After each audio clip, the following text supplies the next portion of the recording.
Ready for the dictation. Exercise 26. Start.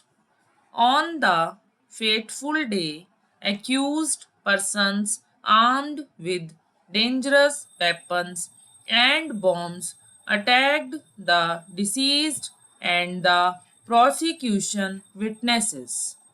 Appellant hurled bomb on deceased and he died on the spot, and others also hurled bombs and prosecution witnesses suffered splinter injuries. The High Court upheld the acquittal of all the accused except the appellant and convicted the appellant under Section 302.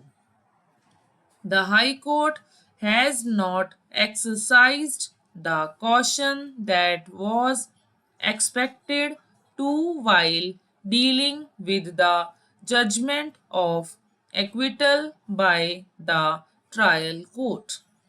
High Court was not justified in interfering with the well considered judgment of the trial court. The judgment of the High Court is set aside and that of the trial court is restored. The well considered judgment of the trial court has been upset by the High Court, and in its judgment, the High Court relied on the complaint.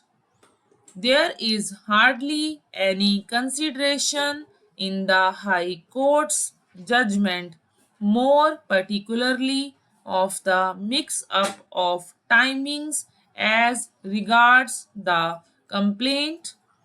In the complaint, it is specifically alleged that the Telugu Desam party was led by the appellant.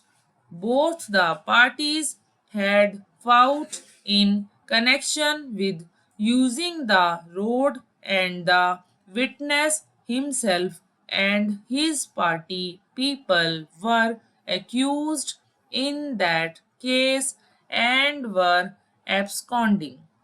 It is then suggested PW1 and other persons went to cart the paddy hay of RR, and while they were bundling the hay, the 16 accused persons came there and the appellant A2, A3 were holding bombs in their hands. It was the appellant who hurled a bomb on deceased. The said bomb exploded and deceased fell down and died on the spot.